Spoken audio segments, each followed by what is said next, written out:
Hello my dear students. तो बच्चों continue करते हैं हमारा chapter sexual reproduction in flowering plants. थोड़ा सा लंबा चैप्टर है, ऑलरेडी 2 सेशंस हम इसके कर चुके हैं जिसमें हमने एक फ्लावर में होने वाले प्री फर्टिलाइजेशन इवेंट्स को डिस्कस किया है ना। मैंने आपको शुरू से कहा है कि इस चैप्टर को आपको बहुत ही प्रैक्टिकल तरीके से समझना है, प्रैक्टिकल अप्रोच के साथ इसके क्वेश्चंस करने हैं, तो क्वेश्चंस गलत नहीं होंगे। Till now we have studied कि भाई एक फ्लावर अपने एंड्रोशियम में और अपने गाइनोशियम में किस तरह मेल एंड फीमेल गैमेट्स का फॉर्मेशन करता है। डू रिमेंबर, फ्लावरिंग प्लांट की अगर हम बात कर रहे हैं तो उसके फ्लावर में डायरेक्टली गैमेट नहीं बनेंगे, बल्कि हमेशा पहले स्पोर बनेंगे, स्पोर से गैमेटोफाइट बनेगा और गैमेटोफाइट में गैमीट बनेंगे। तो यानी माइक्रोस्पोर, माइक्रोस्पोर से बना male gametophyte that is pollen grain, और पॉलन ग्रेन के अंदर बने 2 मेल गैमीट्स। इसी तरह फीमेल में मेगास्पोर जो कि ओव्यूल के अंदर है, उस मेगास्पोर से बना female gametophyte that is embryo sac, और उस एम्ब्रियोसेक के अंदर बैठा है फीमेल गैमीट यानी कि एग सेल जिसको हम कहेंगे राजकुमारी। ठीक है, तो यहां पर एक पॉलन ग्रेन पे में 2 राजकुमार तैयार हैं सॉरी, एंड एक एम्ब्रियोसेक में एक राजकुमारी यानी एक एग सेल तैयार है। उस राजकुमारी के साथ बहुत सारे दूसरे सेल्स भी हैं। एग सेल की 2 फ्रेंड्स हैं सिनर्जिड्स, ऑपोजिट पोल पर 3 एंटीपोडल्स हैं, एक बड़ी सी सेंट्रल सेल है जिसमें बैठे हैं 2 पोलर न्यूक्लियाई। ठीक है, ये सब आपको जब भी आप इस चैप्टर के क्वेश्चंस करते हैं एक क्विक रिवीजन अपने दिमाग में देना है। मैं आपको शुरू से कह रही हूं कि अगर इस तरह का क्विक रिवीजन आप दे पा रहे हैं, आप इमेजिन कर रहे हैं कि यस इसके बाद ये इवेंट होगा फिर ये होगा, तो मतलब आपका ये चैप्टर बहुत अच्छे से क्लियर है, आपके क्वेश्चंस गलत नहीं होंगे। ठीक है, अब ये तो हमने इससे रिलेटेड क्वेश्चंस तो कर ही लिए थे। फिर हमने कहा कि भाई मेल और फीमेल गैमीट तो अब तैयार हैं, तो चलो मेल गैमीट्स का फीमेल गैमीट्स तक पहुंचाते हैं मेल गैमीट्स को, तो उसके लिए होगा पॉलिनेशन। कल हमने पॉलिनेशन से रिलेटेड क्वेश्चंस किए, कौन कौन से टाइप का पॉलिनेशन है, कौन कौन पॉलिनेटिंग एजेंट्स हैं। हमेशा हर साल नीट में पॉलिनेशन से क्वेश्चंस आते ही आते हैं। ठीक है, एंड देन हमने लास्ट में पढ़ा पोस्ट पॉलिनेशन इवेंट्स के बारे में कि पॉलिनेशन के बाद भी, पॉलिनेशन का सिंपली मतलब है एंथर से स्टिग्मा पर पॉलन ग्रेन्स का पहुंचना बाय ऑटोगैमी, जिटनोगैमी, एलोगैमी, किसी भी प्रोसेस से। ठीक है, अब ये जो स्टिग्मा पे पहुंच गए हैं पॉलन्स, इसके बाद पोस्ट पॉलिनेशन इवेंट्स भी होंगे जिसमें क्या क्या होगा। सबसे पहले स्टिग्मा और पॉलन के बीच में केमिकल डायलॉग होगा, दोनों एक दूसरे की कंपैटिबिलिटी चेक करेंगे कि हम सेम स्पीशीज के हैं भी या नहीं।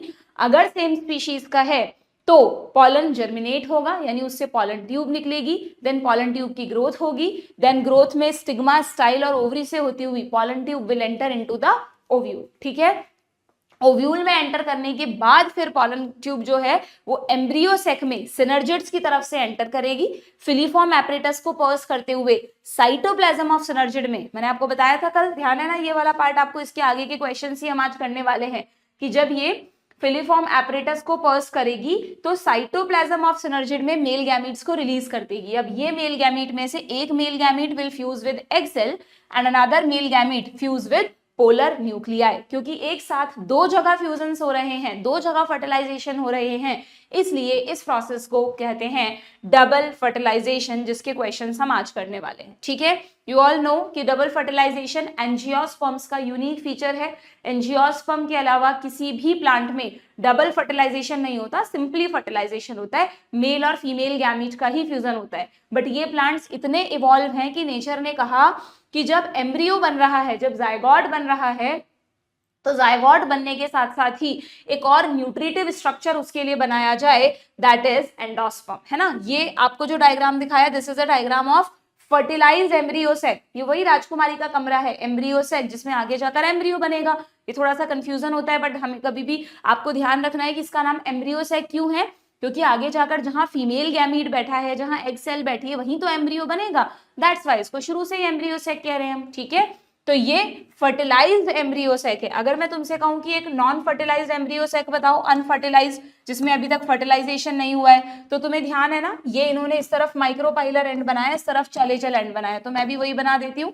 तो अगर ये माइक्रोपाइलर एंड है तो यहाँ पर 2 सिनर्जिड्स हैं। ठीक है, इनके पास एक एग सेल है।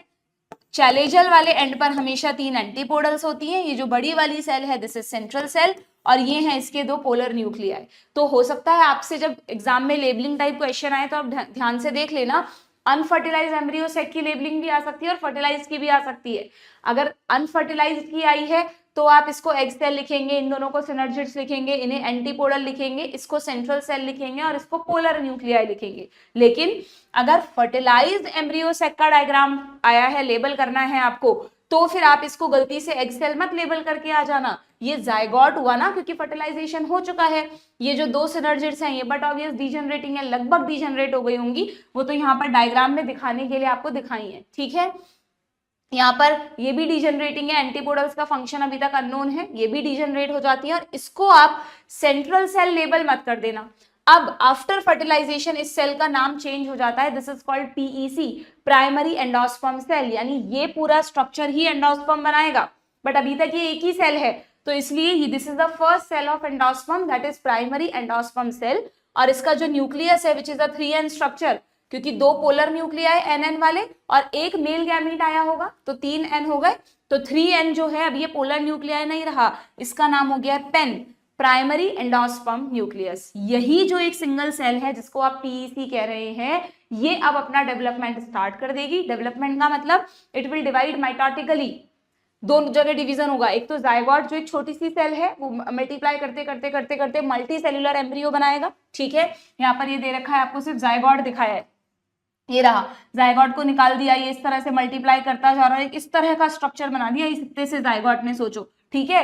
तो ये तो हो रहा है एम्ब्रियो का डेवलपमेंट, और साथ साथ में क्या होगा, ध्यान देना, ये सिनर्जिड्स खत्म, एंटीपोडल्स खत्म, अब एम्ब्रियो सेक में या तो जायगॉट बचा है या पीईसी बची है।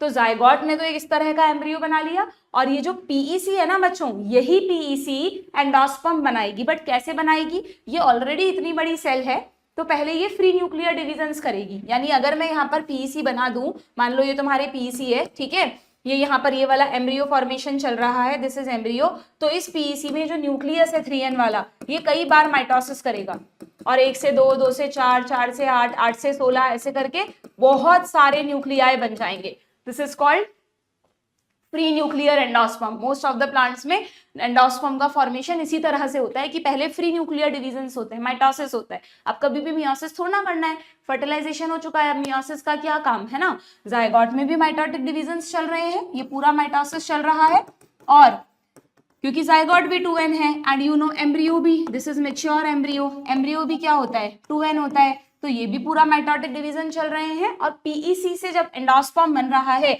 तो भी माइटोटिक डिवीजन्स चल रहे हैं, ठीक है।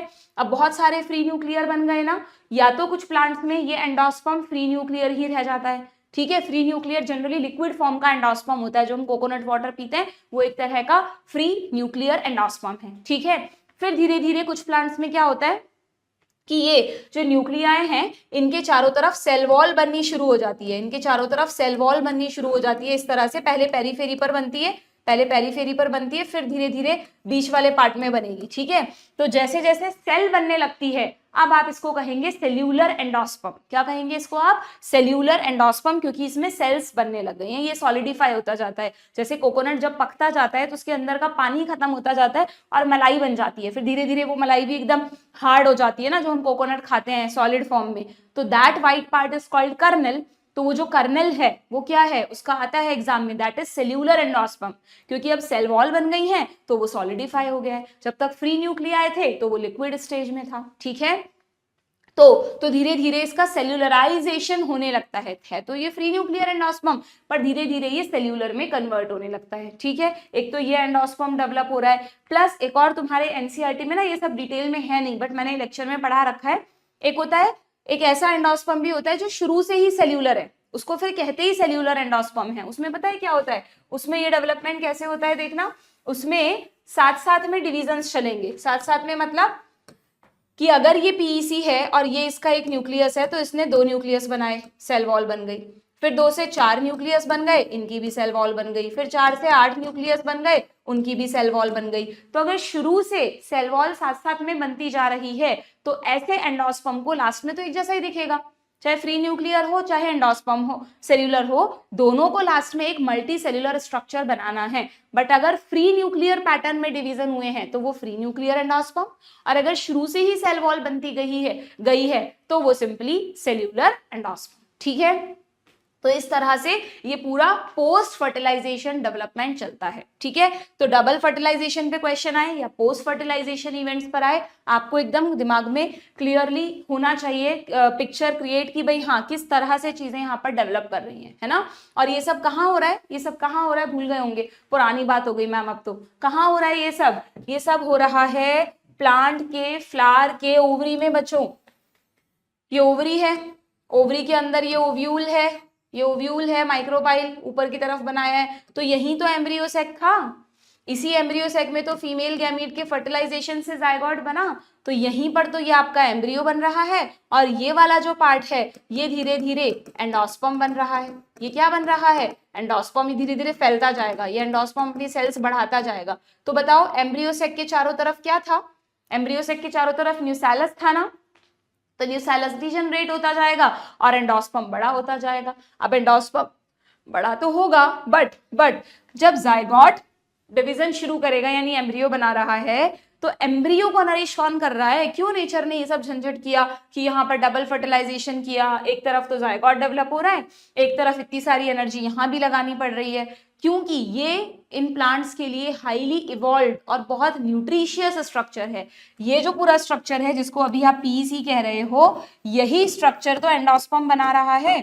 तो endosperm is a nutritive structure, it has abundant of food and it provide nourishment to developing embryo. यानी ये एम्ब्रियो जैसे जैसे बड़ा होता जाए, पहले तो एंडोस्पर्म, पहले देखो एक चीज समझना, ये ऐसे इवेंट नहीं है कि पहले एंडोस्पर्म डेवलप हो जाएगा बाद में एम्ब्रियो बनेगा, नहीं, दोनों पैरेलल चलते हैं। पर शुरू कौन होता है पहले, एंडोस्पर्म डेवलपमेंट। हमेशा ध्यान रखना, क्वेश्चन आता है endosperm development preceded embryo development, always remember. क्योंकि बट ऑब्वियस अगर जायगोट एम्ब्रियो बनाना शुरू कर देता और तब तक ये पीईसी की एक ही सेल रहती और ये इससे सारा नरिशमेंट ले लेता, तो फिर पीईसी के पास कुछ बचता ही नहीं डिवाइड करने के लिए। इसलिए पीईसी पहले डिवाइड करना शुरू करती है, ठीक है, और धीरे धीरे अपना साइज बढ़ाती है, एंडोस्पर्म बनता है, और जब वो डिवाइड करना शुरू करती है तो कुछ ही देर बाद एम्ब्रियो भी डेवलप करना शुरू कर देता है, जायगोट भी डिवाइड करना शुरू कर देता है, ठीक है। अब ये जो एम्ब्रियो है, डेवलपिंग एम्ब्रियो है, ये रहा, ये डेवलपिंग एम्ब्रियो चल रहा है पूरा, इट टेक नरिशमेंट, ये यहाँ चल रहा है ना, तो it take nourishment from endosperm, ये एंडोस्पर्म से नरिशमेंट लेता जा रहा है। और क्योंकि ये एंडोस्पर्म से नरिशमेंट ले रहा है तो बट ऑब्वियस एंडोस्पर्म का साइज धीरे धीरे घटना शुरू हो जाएगा। यानी आप इमेजिन करो कि एक टाइम ऐसा आएगा कि ये जो ओव्यूल है, ये ओव्यूल है ना, दिस इज ओव्यूल, और ये इसके बाहर क्या है, ओवरी। तो ये जो ओव्यूल है इसके अंदर है ना, पूरा का पूरा जायगोट से एम्ब्रियो ही बन जाएगा। भाई न्यूसेलस तो पहले ही खत्म हो गया था जब एंडोस्पर्म बढ़ रहा था, अब एम्ब्रियो ने एंडोस्पर्म से नरिशमेंट लेते गया, तो अब एंडोस्पर्म का साइज भी खत्म हो रहा है ना। तो एक टाइम ऐसा आएगा जब ओव्यूल के अंदर सिर्फ एम्ब्रियो ही बचेगा। बट यहाँ पर दो कंडीशंस होती हैं जो मैंने आपको पढ़ा रखी है कि ये जो एंडोस्पर्म है, दो तरह का नेचर होता है प्लांट्स का। या तो कुछ प्लांट्स क्या करते हैं, अपना पूरा का पूरा एंडोस्पर्म कंज्यूम कर लेते हैं, बहुत खर्चीला नेचर कि जितना पैसा है सारा उड़ा दो, ठीक है। और जो दूसरे टाइप के प्लांट्स हैं वो क्या करते हैं, सोचते हैं कि नहीं यार पता नहीं फ्यूचर में हमें जरूरत पड़ जाए, तो पैसों की जो थोड़ी सेविंग्स करके भी चलते हैं, उनकी बात हो रही है। तो वो वाले एम्ब्रियो क्या करते हैं, एंडोस्पर्म खर्च तो करते हैं, एंडोस्पर्म को यूज तो करते हैं, बट थोड़ा सा परसिस्ट करके रखते हैं अपने फ्यूचर के लिए। फ्यूचर मतलब एम्ब्रियो का फ्यूचर क्या है, एम्ब्रियो को नया प्लांट बनाना है ना बाद में, जब आप सीड का जर्मिनेशन, जब सीड जर्मिनेट होगा तो एम्ब्रियो से जब नया प्लांट बनेगा और वो नया प्लांट धीरे धीरे ग्रो करना शुरू करेगा, तब जाके वो अपना फोटोसिंथेसिस करेगा ना, तो एटलीस्ट तब तक उसके पास नरिशमेंट रहे। इसलिए कुछ एम्ब्रियो अपने एंडोस्पर्म को सेव करके रखते हैं फॉर फ्यूचर। अगर वो सेव करके रखते हैं तो आप उन्हें बोलेंगे एंडोस्पर्मिक, और अगर नहीं सेव किया, पूरा उड़ा दिया, तो नॉन एंडोस्पर्मिक। सिंपल है ना। और ओव्यूल, ये सब जब अंदर चल रहा है तब ओव्यूल नहीं रहा बच्चों, तब ओव्यूल सीड में बदल गया, ओवरी नहीं रही, ओवरी फ्रूट में बदल गई। मतलब 4 इवेंट्स पैरेलल चल रहे हैं। एक तरफ पीईसी से एंडोस्पर्म बन रहा है, थोड़ी ही देर बाद जायगोट से एम्ब्रियो बनना शुरू हो गया, दोनों एक दूसरे, एम्ब्रियो जो है वो एंडोस्पर्म से नरिशमेंट ले रहा है, बाहर की तरफ ओव्यूल सीड में बदल रहा है, और उसके बाहर की तरफ ओवरी मल्टीप्लाई करके फ्रूट बना रही है अलग अलग शेप के। जिस भी शेप का फ्रूट होता है ओवरी वैसी ही शेप में कन्वर्ट हो जाती है, ठीक है।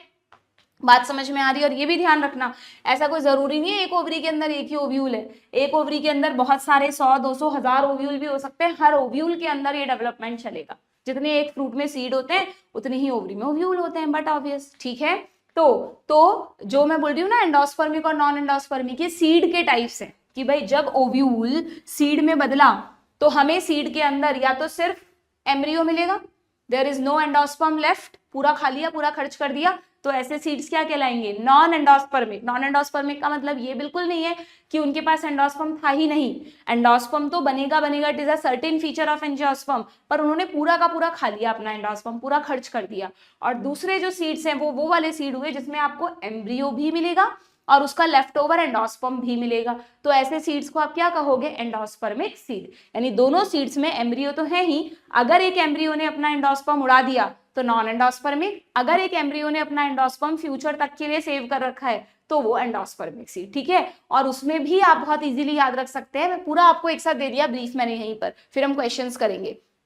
उसमें भी आप एक चीज याद रख सकते हैं कि ये जो दो तरह के सीड हैं एंडोस्पर्मिक और नॉन एंडोस्पर्मिक, हम इसके एग्जांपल्स में कंफ्यूज हो जाते हैं। नीट में हमसे पूछा जाता है कि भाई इसमें से कौन, जनरली हर साल ये क्वेश्चन आता है, बोर्ड्स में भी आता है, इनमें से कौन एंडोस्पर्मिक सीड है या कौन नॉन एंडोस्पर्मिक है, give some examples of endospermic, some examples of non endospermic. तो बहुत इजीली मैं तुम्हें कई बार याद करा चुकी हूँ कि हमेशा ध्यान रखना, जो ये आगे आपके टॉपिक आता है ना सीड वाला टॉपिक, ये सब तो हम बाद में आएंगे भी, ये रहा है ना। एंडोस्पर्मिक का मतलब एल्ब्यूमिनस सीड्स, कहाँ गए? एंडोस्पर्मिक का मतलब ये रहा, एंडोस्पर्मिक का मतलब होता है बच्चों एल्ब्यूमिनस सीड्स, और नॉन एंडोस्पर्मिक का मतलब होता है नॉन एल्ब्यूमिनस और एक्स एल्ब्यूमिनस सीड। एंडोस्पर्म के लिए एल्ब्यूमिन टर्म भी आ जाती है, ठीक है। वैसे हम बायो में जनरली एल्ब्यूमिन टर्म प्रोटीन्स के रेफरेंस में यूज करते हैं, बट वो भी नरिशिंग टर्म है, ये भी नरिशिंग टर्म है, दैट्स व्हाई, ठीक है। तो डू रिमेंबर एल्ब्यूमिनस सीड का मतलब, एंडोस्पर्मिक सीड का मतलब जिसने अपना एंडोस्पर्म बचा के रखा है। तो मैं एक चीज और बताती हूँ कि अभी जो मैं आपको सीड का स्ट्रक्चर बता रही थी कि उसके अंदर एम्ब्रियो डेवलप हो रहा है, तो जब एम्ब्रियो डेवलप हो रहा होता है ना, तो एम्ब्रियो में भी क्या होता है, कुछ पार्ट्स होते हैं। रुको इस पे दोबारा आती हूँ मैं, एक बार इसी डायग्राम पे वापस आओ। ये देखो, जब ये एम्ब्रियो डेवलप हो रहा होता है तो एम्ब्रियो में भी बहुत सारे अलग अलग रीजन्स डिफरेंशिएट होते हैं। जैसे ह्यूमन का एम्ब्रियो डेवलप होता है तो हैंड, लेग, आई, ईयर सब बनेगा ना, ऐसे प्लांट का एम्ब्रियो जब डेवलप होता है तो उसके भी कुछ स्ट्रक्चर्स बनते हैं बच्चों, ठीक है। तो अगर ये डाइकॉट का एम्ब्रियो है तो क्या होता है, इसमें एक जोन बन जाता है रेडिकल जो आगे जाकर रूट सिस्टम बनाएगा, एक जोन बन जाता है प्लूम्यूल जो आगे जाकर शूट सिस्टम बनाएगा। पहले से डिसाइड हो रहा है कि किसको क्या करना है ना। सेल्स हैं, मल्टीप्लाइंग सेल्स हैं, पर उनके नाम रख दिए गए हैं, उनको काम दे दिए गए कि तुम्हें आगे जाकर क्या करना है, ठीक है। तो रेडिकल और प्लूम्यूल तो सबसे मेन है ही, और साथ में एम्ब्रियो की ही कुछ सेल्स अपने अंदर न्यूट्रिशन सेव कर लेती हैं और उनको आप कहते हैं कॉटिलिडन्स। देखो कितने सारे न्यूट्रिटिव स्ट्रक्चर्स आ रहे हैं, मैंने शुरू में भी तुम्हें बताया था, है ना। पहले न्यूसेलस था, फिर न्यूसेलस के बाद एंडोस्पर्म नरिश कर रहा है, और एम्ब्रियो में भी खुद नरिशिंग स्ट्रक्चर्स हैं कॉटिलिडन। एम्ब्रियो पूरी तरह सिर्फ एंडोस्पर्म पे डिपेंडेंट नहीं है, जब तक एम्ब्रियो नया प्लांट नहीं बना देता तब तक एम्ब्रियो को जिंदा रहना है। अभी तो वो पेरेंट प्लांट से भी अलग होने वाला है ना, जब सीड अलग हो जाएंगे तो एम्ब्रियो अपने नरिशमेंट की पूरी इंतजाम करके रखता है। तो एम्ब्रियो को एंडोस्पर्म तो नरिश कर ही रहा है, प्लस एम्ब्रियो खुद अपने में भी कॉटिलिडन्स बना रहा है, मतलब अपने में कुछ ऐसा जोन बना रहा है कि इस जोन की जो सेल्स हैं उनको हम छेड़ेंगे नहीं, उनको हम एज अ रिजर्व फूड रखेंगे। जैसे जैसे हमें खाने की जरूरत पड़ेगी हम कॉटिलिडन से फूड लेते जाएंगे, ठीक है। तो उसमें आपको क्या ध्यान रखना है कि if embryo is of dicot plant, हम डाइकॉट एम्ब्रियो क्यों कहते हैं, डाइकॉटिलिडन्स, क्योंकि दो कॉटिलिडन बना लिए इसने। अब ये वो खर्चीला वाला एम्ब्रियो है बच्चों जिसने अपना एंडोस्पर्म पूरा कंज्यूम कर लिया। अब एंडोस्पर्म तो पूरा कंज्यूम कर लिया, तो इसने क्या किया अपने फ्यूचर के लिए, नरिशमेंट के लिए एंडोस्पर्म को तो नहीं बचाया, बट खुद में ही दो कॉट्स बना लिए, दो कॉटिलिडन्स बना लिए, समझ लो दो बैंक्स में पैसा जमा कर लिया, इसीलिए जो प्रेजेंट पैसा था इसके पास वो पूरा उड़ा दिया, ठीक है। तो कॉटिलिडन्स अगर दो हैं तो एंडोस्पर्म की जरूरत नहीं है ना। तो नॉन एंडोस्पर्मिक सीड कौन हुए, यही डाइकॉट वाले। जो डाइकॉट सीड्स होते हैं क्योंकि उनके पास दो कॉटिलिडन्स हैं आगे जाकर फूड नरिशमेंट के लिए, तो ये कैसे होते हैं, these are non endospermic seeds.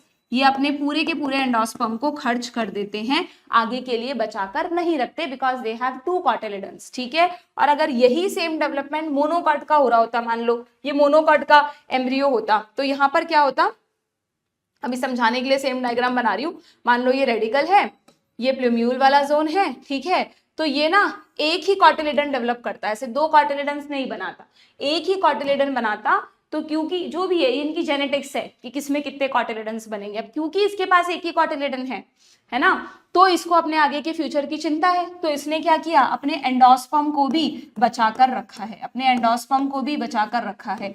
तो अगर ये मोनोकॉट सीड है, मोनोकॉट सीड है, तो मोनोकॉट सीड कैसे होते हैं, मोनोकॉट सीड हमेशा एंडोस्पर्मिक होते हैं।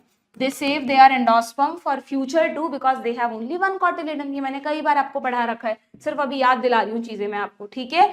तो आप बहुत इजीली नीट में इस क्वेश्चन को कर सकते हो कि अगर तुमसे पूछे which are the examples of albuminous seeds, तो एल्ब्यूमिनस सीड्स यानी एंडोस्पर्मिक सीड, जिन्होंने एंडोस्पर्म बचा रखा है तो तुरंत क्लिक करना चाहिए, वो मोनोकॉट के सीड्स हैं। तो कोई भी मोनोकॉट का एग्जाम्पल आए, वीट, मेज, बार्ले, तो आपको टिक करना है endospermic seed. There is an exception, castor. Do remember castor एक डाइकॉट है, पर फिर भी डाइकॉट कैसे होते हैं, नॉन एंडोस्पर्मिक होते हैं, बट डाइकॉट होते हुए भी ये एंडोस्पर्मिक है, dicot but endospermic. Dicot endospermic नहीं होते ना, but this is exception, castor में 2 कॉटिलिडन्स हैं, फिर भी इसने अपने एंडोस्पर्म को सेव किया है। और अगर क्वेश्चन आ जाए नॉन एल्ब्यूमिनस या एक्स एल्ब्यूमिनस के एग्जांपल्स दो, तो नॉन एल्ब्यूमिनस का मतलब उसने अपना एंडोस्पर्म नहीं बचाया, तो इसका मतलब आपको डाइकॉट्स के एग्जांपल देने हैं। बहुत कॉमनली क्वेश्चन आता है, पी, ग्राउंडनट, जो भी लेग्यूम्स हैं आपके कोर्स में, जो फैमिलीज है ना, सोलेनेसी, फैबेसी, ये सब डाइकॉट फैमिली है। लिली मोनोकॉट में आती है तो वो यहाँ आएगी, ठीक है। यहां भी एक एक्सेप्शन है बच्चों, ऑर्किड्स दे रखा है क्या, शायद 11th वाले पार्ट में दे रखा है, इसमें नहीं दे रखा, तो यहां भी एक एक्सेप्शन है, ध्यान रखना। ऑर्किड, ऑर्किड एक ऐसा प्लांट है जो है तो मोनोकॉट, तो मोनोकॉट है तो एंडोस्पर्मिक होना चाहिए ना, बट नॉन एंडोस्पर्मिक है, बट नॉन एंडोस्पर्मिक। ये सब रिवाइज कर रहे हैं हम, अगर मेरे साथ साथ तुम्हें रिवीजन याद आ रही हैं चीजें, तो मीन्स तुम्हारा चैप्टर पक्का है। नहीं याद आ रही हैं, आपको लग रहा है सब तो हम नया पढ़ रहे हैं, सब भूल गए, तो you have to revise chapter, you have to focus on your concepts, ठीक है। क्लियर है, कर लोगे क्वेश्चंस किसी भी तरह से आ जाए। चलिए देखते हैं, लेट्स चेक। एक चीज और बता दूं क्या साथ साथ में, कि मैं तुम्हें कह रही हूं कि जब एम्ब्रियो और एंडोस्पर्म डेवलप कर रहे हैं तो चारों तरफ का न्यूसैलस डीजनरेट हो रहा है, बट कुछ सीड्स एक्सेप्शनली ऐसे हैं जहां न्यूसैलस एक रेमनेंट की फॉर्म में, एक पतली सी लेयर की फॉर्म में प्रेजेंट रहता है, ठीक है। सीड के अंदर, ओव्यूल के अंदर है ना न्यूसैलस, तो न्यूसैलस की लेयर सीड के अंदर ही होगी। ऐसे सीड्स कहलाते हैं बच्चों पेरिस्पर्मिक सीड। ये बहुत ही अलग सा टर्म है, पेरिस्पर्म का न्यूसैलस से कोई रिलेशन नहीं है, तो हम कोरिलेट नहीं कर पाते, बट आप इसे ऐसा ध्यान रखें, पेरिफेरी, स्पर्म वर्ड प्लांट्स में सीड के लिए आता है, तो सीड की पेरिफेरी पर, बाहर नहीं अंदर, सीड की पेरिफेरी पर जो न्यूसैलस की लेयर रह गई है उसको कहा जाता है पेरिस्पर्म, और ऐसे सीड्स को कहते हैं पेरिस्पर्मिक सीड। और इसके 2 एग्जांपल्स आपको ध्यान रखने हैं, बहुत बार पूछे जाते हैं, ब्लैक पेपर एंड बीटरूट, जो 12th में है, बोर्ड्स में भी ये क्वेश्चन कई बार आया है, ब्लैक पेपर एंड बीटरूट, ठीक है। ब्लैक पेपर काली मिर्च है ना, और बीट रूट सबको पता है, तो इन दोनों में आपको ध्यान रखना है कि कौन से सीड्स हैं ये, perispermic seeds. Do remember these examples, ठीक है। ब्लैक, बीट, जैसे भी आप ट्रिक बनाएं, व्हाटएवर, बस आपको ध्यान रखना है, ओके। क्लियर है, अब करें हम क्वेश्चंस। चलिए देखते हैं क्या क्वेश्चन है हमारे पास, फिर आगे का रिवाइज करेंगे। In a fertilized ovule N2N and 3N condition occur respectively in, अब क्वेश्चन क्या है आ गया, देखो फर्टिलाइज्ड ओव्यूल में पूछा है, बट ऑब्वियस अगर अनफर्टिलाइज्ड ओव्यूल होता तो 3N जैसा तो कोई स्ट्रक्चर ही नहीं होता, ठीक है। एक फर्टिलाइज्ड ओव्यूल में N, एंटीपोडल्स N होते हैं, एग भी N होते हैं, तो ये तो गलत हो गया। एंडोस्पर्म 3N होता है, ये भी गलत हो गया। एग N होता है, न्यूसैलस हमेशा 2N होता है, और एंडोस्पर्म 3N होता है। क्या ये तीनों फर्टिलाइज्ड ओव्यूल में होंगे, क्या एग मिलेगा आपको फर्टिलाइज्ड ओव्यूल में? ये ऑप्शन सही हो सकता था, बट ये ऑप्शन गलत हो गया। एंड लास्ट है, फर्टिलाइज्ड ओव्यूल में एंटीपोडल्स होंगी। अरे ये क्या हुआ बच्चों, इन अ फर्टिलाइज्ड ओव्यूल, यहाँ तो कोई भी ऑप्शन सही नहीं है ना। एंटीपोडल्स तो ठीक है N होंगी, बट 2N सिनर्जिड्स तो N होती है, तो ये भी गलत है, मतलब इसमें तो एक भी सही ऑप्शन नहीं बचा। मुझे लग रहा है यहीं पर कुछ गड़बड़ हुई है ना। इन अ फर्टिलाइज्ड ओव्यूल, यहाँ पर एग की जगह होना चाहिए था जाइगोट, फिर ये सही हो जाता। जाइगोट कैसे, यहाँ पर एग की जगह होना चाहिए था एंटीपोडल्स, तो ये सही हो जाता बिल्कुल। यहाँ एग की जगह अगर एंटीपोडल्स या सिनर्जिड्स कुछ होता ना, तो हम कह सकते थे एक फर्टिलाइज्ड ओव्यूल में हमको क्या मिलेगा, एंटीपोडल्स मिलेंगी, डीजनरेटिंग है बट है तो सही।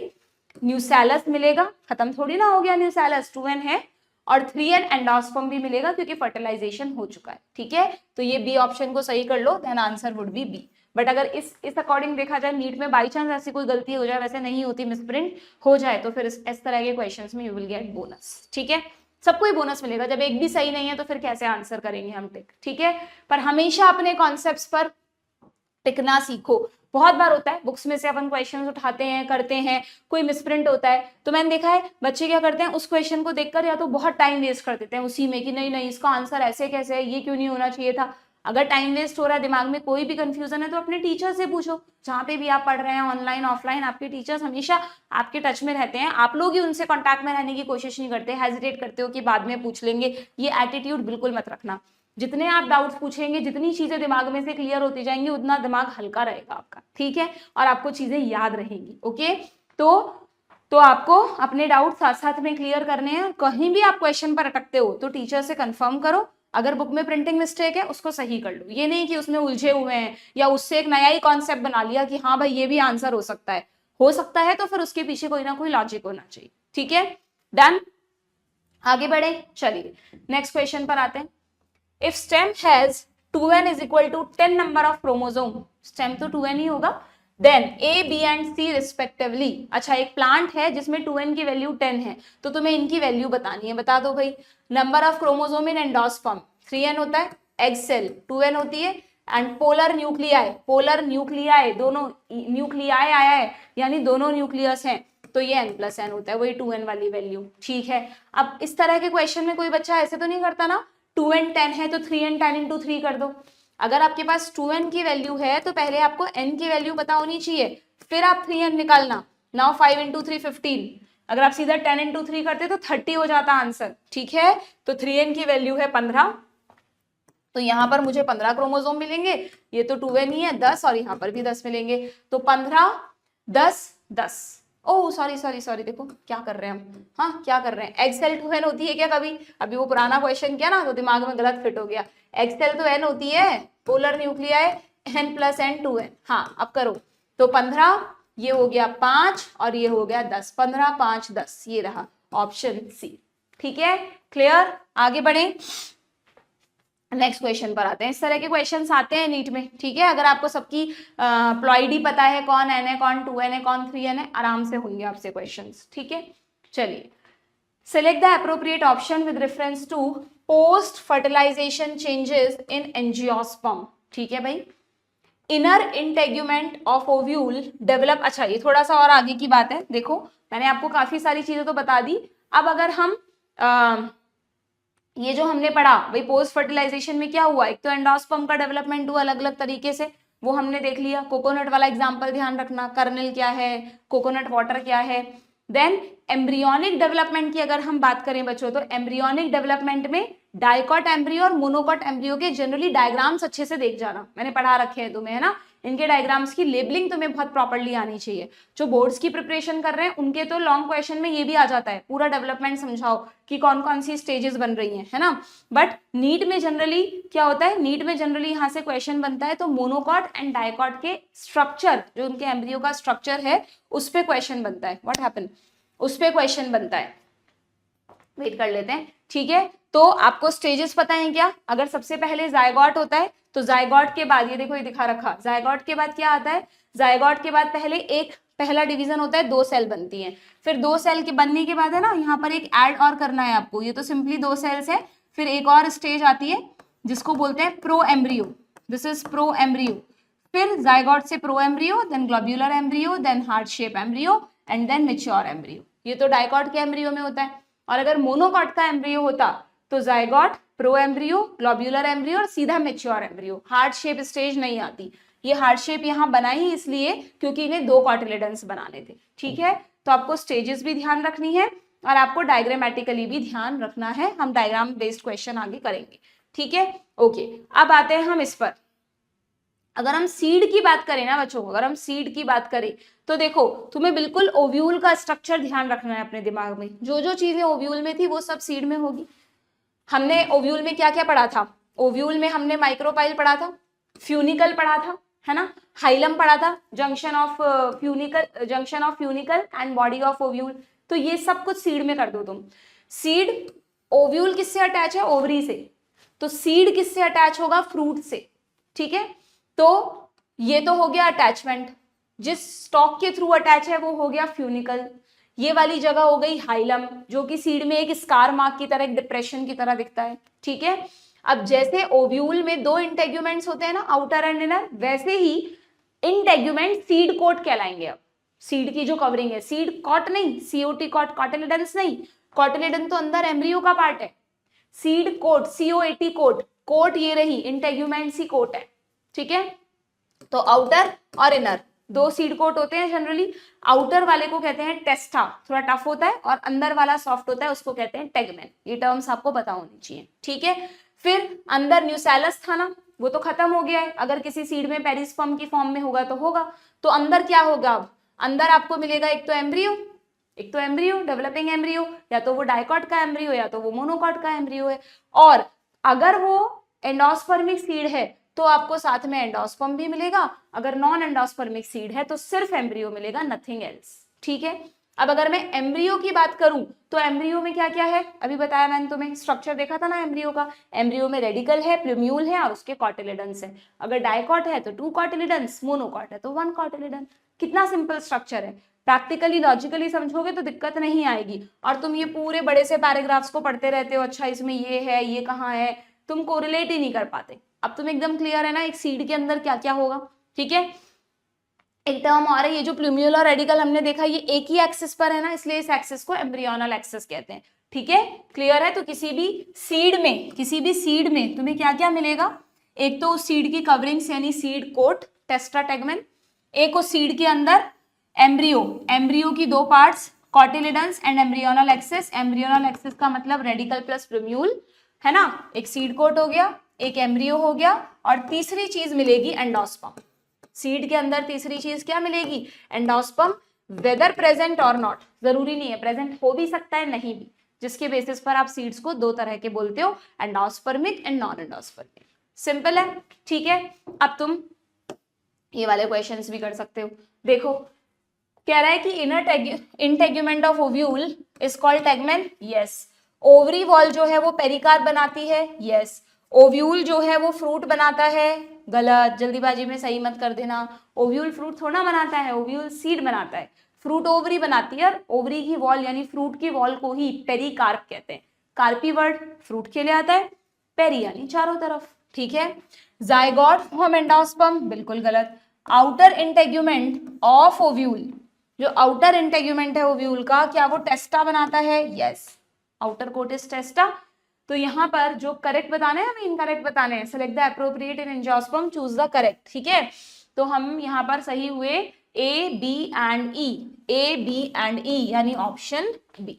ठीक है, आगे बढ़े। देखो नेक्स्ट क्वेश्चन क्या है। Endosperm is a nutritive tissue and triploid, बिल्कुल ठीक है।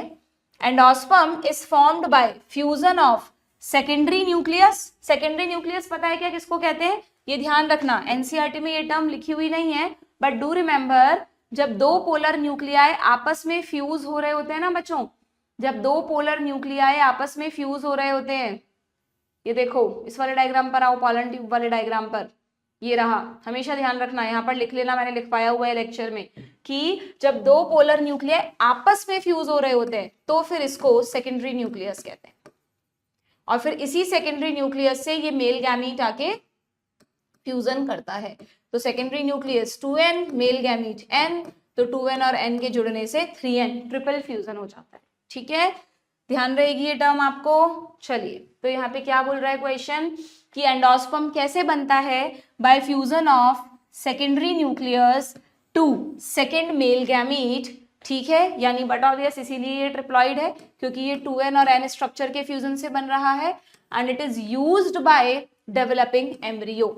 And endosperm is a nutritive tissue. ये इस तरह के वाले क्वेश्चन है, बहुत कंफ्यूजिंग है यहाँ पे, मतलब दो, अगर ये पूरा स्टेटमेंट है कि endosperm is a nutritive tissue and it is triploid, तो ट्रिप्लॉइड का रीजन तो दे दिया इन्होंने, है ना। अब एंडोस्पर्म न्यूट्रिटिव टिश्यू क्यों है? वो न्यूट्रिटिव टिश्यू है इसलिए एम्ब्रियो उसे यूज करता है, ठीक है ना, इसलिए एम्ब्रियो उसे यूज करता है, तो इसका एक्सप्लेनेशन वो होना चाहिए। ठीक है, बट ठीक है, कोई नहीं, इतना कंफ्यूजिंग नीट में नहीं आएगा, तुम तो उसको ये मान के चलो कि हाँ यार ये इसको पार्शियली एक्सप्लेन कर रहा है तो yes we can choose option A कि ये इसका करेक्ट एक्सप्लेनेशन है। ठीक है, डन, आगे बढ़े। चलिए नेक्स्ट क्वेश्चन पर आते हैं। नेक्स्ट क्वेश्चन क्या है? The endosperm found in angiospermic seeds. अच्छा, ये क्या आ गया? आपको ध्यान है प्लांट किंगडम पढ़ाते वक्त बताया था मैंने कि जो लास्ट के दो प्लांट डिविजन्स हैं जिम्नोस्पर्म एंड एंजियोस्पर्म, दोनों ही क्या करते हैं? एंडोस्पर्म बनाते हैं। दोनों में डबल फर्टिलाइजेशन नहीं होता। डबल फर्टिलाइजेशन तो सिर्फ एंजियोस्पर्म्स में होता है, जिससे उनका बाद में एंडोस्पर्म बनता है जो 3N होता है ना। लेकिन अगर आप जिम्नोस्पर्म का लाइफ साइकिल याद करो जो हमने प्लांट किंगडम में पढ़ा था, तो ध्यान रखना एनसीईआरटी में डिटेल में नहीं दे रखा, पर जब भी मैं तुम्हें पढ़ाती हूँ तब ये बात जरूर बताती हूँ कि जिम्नोस्पर्म में भी एंजियोस्पर्म की तरह मेगास्पोर बनते हैं। मेगास्पोर टेट्राड बनता है। मेगास्पोर टेट्राड यानी एक मेगास्पोर मदर सेल से 4 मेगास्पोर बन गए। तो तुम ऐसे समझ लो कि इनमें से एक मेगास्पोर तो क्या करेगा? फीमेल गैमीट बनाएगा, बाद में आगे जाकर पूरा प्रॉपर डेवलपमेंट के बाद गैमेटोफाइट वगैरह बना के, ठीक है, फीमेल गैमेटोफाइट, आर्किगोनियम वगैरह बना के। लेकिन ये जो 3 हैं, तीनों के 3 डीजनरेट नहीं हुए, बल्कि वो समझ लो 2 डीजनरेट हुए और एक एन जो सेल है वो एंडोस्पर्म में कन्वर्ट हो गई। सिंपली माइटोटिकली डिवाइड करके उसने एंडोस्पर्म बना दिया। तुम्हारे लेवल पर मैं यही बता सकती हूँ कि जिम्नोस्पर्म्स में भी एंडोस्पर्म बना, पर जिम्नोस्पर्म्स में जो एंडोस्पर्म बना ना, वो फर्टिलाइजेशन का प्रोडक्ट नहीं है, उसका फर्टिलाइजेशन से कोई लेना देना नहीं है। अभी हुआ ही नहीं फर्टिलाइजेशन, अभी तो मेगास्पोर बने हैं। अभी तो इससे फीमेल गैमीट बनेगा, पहले गैमेटोफाइट फीमेल गैमीट, फिर उसके मेल गैमीट आएगा, फ्यूजन करेगा, तो एक ही फर्टिलाइजेशन होगा जिम्नोस्पर्म में, syngamy, male and female gamete मिलकर जायगोट बनाएंगे और उससे एम्ब्रियो बनेगा। लेकिन साथ में जो एक इसमें से समझ लो एक मेगास्पोर है जो ऑलरेडी एन है, वो डिवाइड करके एक न्यूट्रिटिव टिश्यू बनाएगा जिसको आप कहेंगे एंडोस्पर्म। तो डू रिमेंबर जिम्नोस्पर्म्स में भी एंडोस्पर्म होता है, लेकिन ये डबल फर्टिलाइजेशन का नहीं बल्कि प्री फर्टिलाइजेशन बनने वाला एक स्ट्रक्चर है। और कौन सी सेल से बना? एन सेल से बना, तो इसकी प्लॉइडी क्या होगी? एन होगी। तो हमेशा ध्यान रखो कि अगर हम जिम्नोस्पर्म और एंजियोस्पर्म में देखें तो जिम्नोस्पर्म्स का एंडोस्पर्म एन होता है, जबकि एंजियोस्पर्म्स का एंडोस्पर्म 3N होता है, ट्रिप्लॉइड होता है। यहां पर ये प्री फर्टिलाइजेशन बनता है, जबकि यहां पर ये पोस्ट फर्टिलाइजेशन बनता है। ठीक है, ये हम ऑलरेडी पढ़ चुके हैं। तो यहां पर क्या आंसर है? देखो, अब ढंग से पढ़ो उस क्वेश्चन को। The endosperm found in angiosperm is different from gymnosperm in the sense that, क्यों डिफरेंट है? इन द फॉर्मर, ये बड़ा, जब भी इस तरह का क्वेश्चन आता है तो आपको ध्यान से पढ़ना है कि फॉर्मर का फीचर चुनना है या लेटर का चुनना है। ये फॉर्मर यानी एंजियोस्पर्म की बात हो रही है, अगर लेटर लिखते तो जिम्नोस्पर्म की बात होती है ना। तो इन द फॉर्मर यानी एंजियोस्पर्म का फीचर चुनना है तुम्हें इसमें से। तो it is formed before fertilization, while in the latter उल्टा लिख दिया, फॉर्मर में आफ्टर फर्टिलाइजेशन, तो ये गलत हो गया। It is formed after fertilization, बिल्कुल ठीक है। इट इज सेल्यूलर, ऐसा कुछ नहीं है। इट इज न्यूट्रिटिव और दूसरे में प्रोटेक्टिव है, नहीं भाई, दोनों ही केस में एंडोस्पर्म न्यूट्रिशन देने का ही काम करेगा। ठीक है, तो यहां पर सीधा सीधा हमें ऑप्शन मिल गया बी। इसमें हम बहुत इजीली एग्जाम में कंफ्यूज हो सकते थे और ए टिक करके आ जाते जल्दीबाजी में, बट आपको इस तरह के क्वेश्चन में जहां 2 का डिफरेंस देकर किसी एक का फीचर पूछा है, अगर पूरी लाइन दे रखी हो कि एक में ऐसा होता है एक में ऐसा होता है तब तो ठीक है, बट अगर एक का फीचर चुनना हो तो आपको बहुत केयरफुली उन क्वेश्चंस को अटेम्प्ट करना है, बहुत हाई चांसेस होते हैं सिली मिस्टेक के। ठीक है, क्लियर? आगे बढ़े, next question. Which statement is incorrect? Incorrect statements निकालने हैं। ज्यादातर जगह हम जब क्वेश्चंस करते हैं करेक्ट पूछा जाता है, तो फ्लो में हमें करेक्ट वाले ना चुनने हम। ठीक है, एंडोस्पर्म फॉर्मेशन स्टार्ट आ गया prior to first division of zygote. हमेशा जायगोट से पहले ही एंडोस्पर्म का डेवलपमेंट शुरू हो जाता है। दूसरा क्या है? Angiospermic endosperm. एंजियोस्पर्मिक एंडोस्पर्म का मतलब 3N is mostly 3N, while gymnospermic is haploid। बिल्कुल ठीक है। The most common type of endosperm is free nuclear। Yes, अभी बताया था थोड़ी देर पहले। Coconut has both liquid nuclear and cellular endosperm. जो कोकोनट वाटर है वो न्यूक्लियर एंडोस्पर्म है, जबकि ये सेल्यूलर एंडोस्पर्म है। ठीक है, ये मल्टी न्यूक्लिएटेड कंडीशन का भी एग्जांपल है कोकोनट वाटर, ध्यान रखना। ठीक है, पूछ लेंगे। सिंसीशियल कंडीशन बोलते हैं ना, सिंसीशियम मल्टी न्यूक्लियर कंडीशन, उसमें भी आता है ये।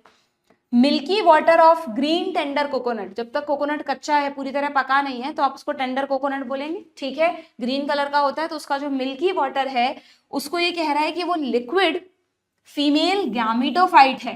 जल्दीबाजी में नहीं टिक कर दो, गैमेटोफाइट थोड़ा है बच्चों, गैमेटोफाइट तो एम्ब्रियो सेक था, लिक्विड तो है बट गैमेटोफाइट नहीं है, तो ये इनकरेक्ट हुआ है ना। तो यहाँ पर हमें इनकरेक्ट ऑप्शन बताना है, तो इनकरेक्ट ऑप्शन कौन सा दे रखा है ना, ये रहा, ओनली फिफ्थ, यानी ऑप्शन सी। बाकी चारों के चारों करेक्ट है। ठीक है, क्लियर। चलिए भाई नेक्स्ट क्वेश्चन पर आते हैं।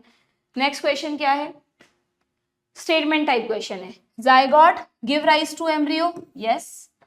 Zygote divide only after certain amount of endosperm is form, बिल्कुल ठीक बात है, एनसीईआरटी में लिखा हुआ है। जाइगोट तभी अपना डेवलपमेंट शुरू करता है जब एटलीस्ट थोड़ा सा एंडोस्पर्म बन जाए, जिससे उसे नरिशमेंट की चिंता ना रहे। तो बोथ आर करेक्ट, यानी ऑप्शन डी। सस्पेंसर क्या होता है भाई, अभी देखा था क्या तुमने, जब हम एम्ब्रियो का डायग्राम देख रहे थे तो उसमें एक सस्पेंसर दिखाया था, ये रहा, ये सस्पेंसर जाइगोट से ही बना है बच्चों। जब जाइगोट ने पहला डिवीजन किया तो एक बड़ी एक छोटी सेल बनाई, ये छोटी सेल तो एम्ब्रियो की स्टेजेस बनाएगी, और ये जो बड़ी सेल आपको दिख रही है, ये बड़ी सेल इस स्ट्रक्चर को बना रही है पूरे को। ये जो क्या हो जाता है इस फिगर के खुलते ही ना, लोड होता है शायद ये, चलो, ये जो बड़ी वाली सेल है, इस बड़ी वाली सेल से ही ये पूरा स्ट्रक्चर बना है, और इस छोटी सेल से ये वाला स्ट्रक्चर बना है। ठीक है, तो इस पूरे स्ट्रक्चर को कहते हैं सस्पेंसर। इस पूरे स्ट्रक्चर को क्या कहते हैं, सस्पेंसर। जब तक एम्ब्रियो का साइज छोटा है, देखो तुम यहाँ इमेजिन करो, यहीं पर जाइगोट एम्ब्रियो बनाता रहता, बढ़ता रहता साइज में, और एंडोस्पर्म यहाँ बन रहा है पूरी जगह, तो ऊपर से तो नरिशमेंट ले लेता है एम्ब्रियो, यहाँ तक की सेल्स तक कैसे पहुंच पाता।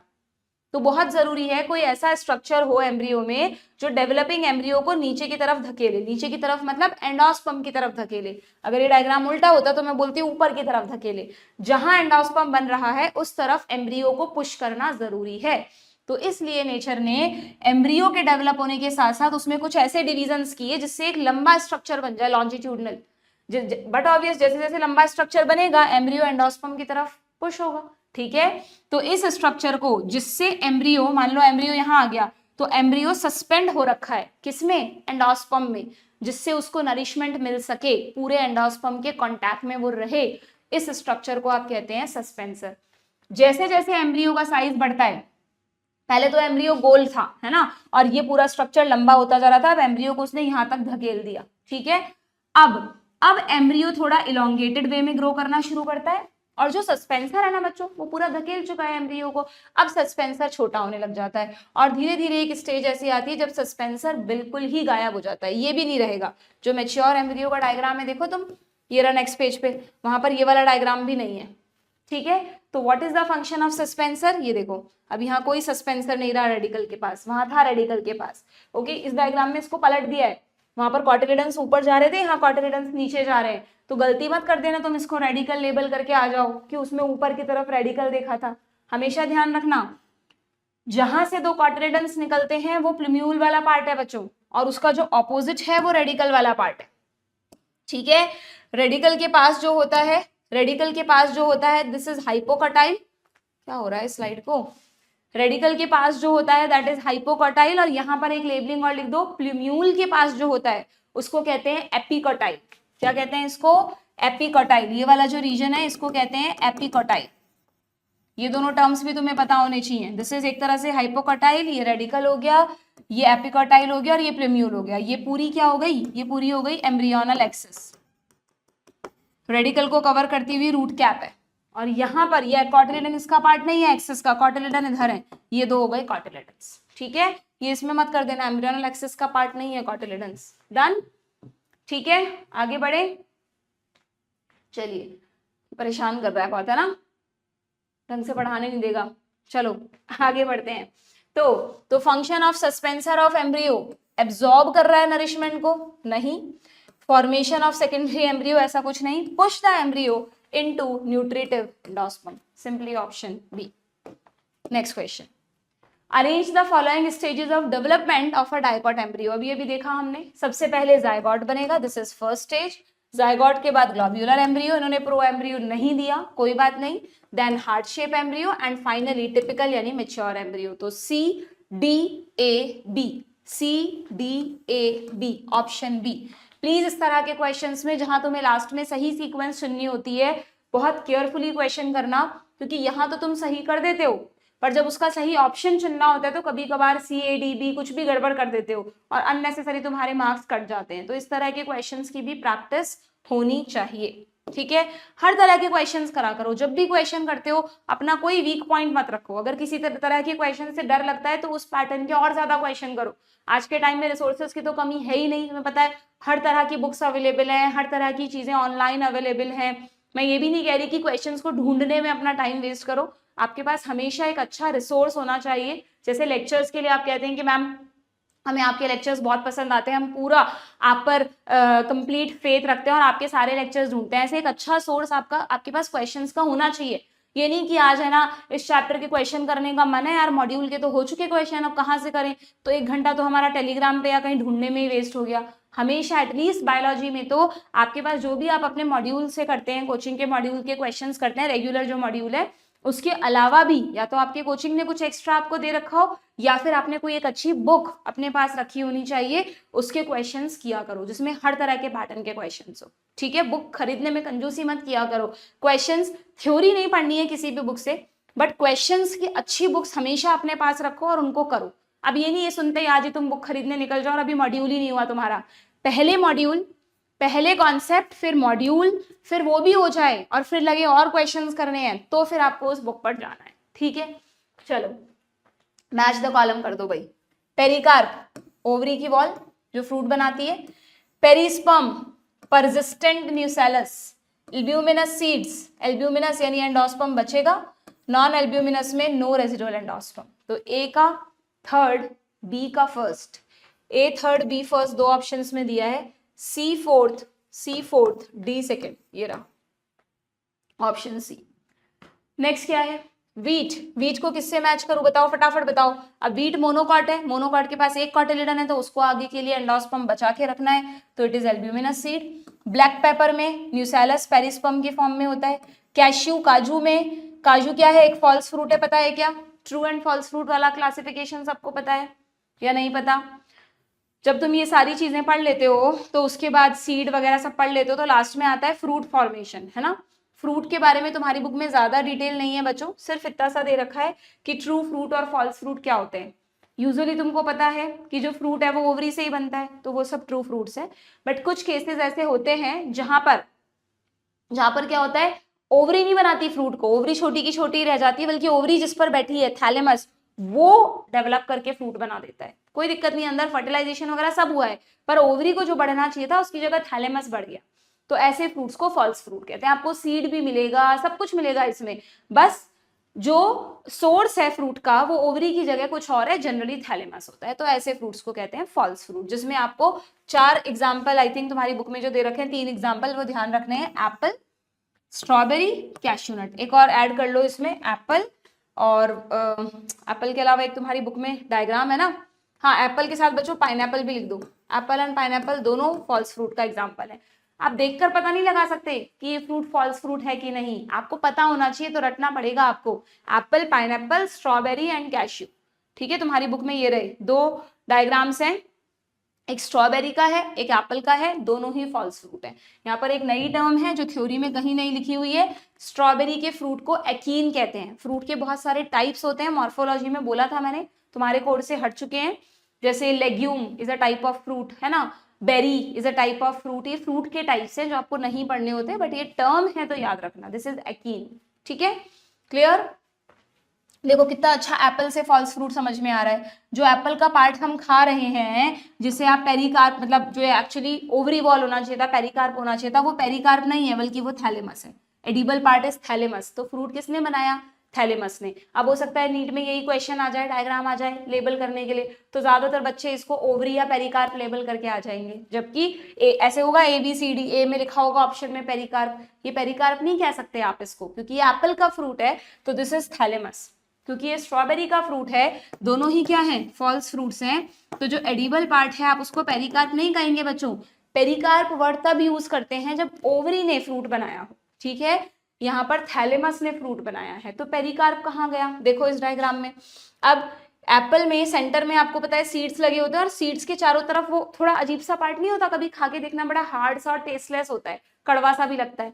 तो ये जो आपको इतना सारा पार्ट दिखता है ना, जिसको हम हटा देते हैं, सेंटर वाला पार्ट छोड़ देते हैं, खाते नहीं है क्योंकि वो नॉन एडिबल है, ये एक्चुअली ओवरी है।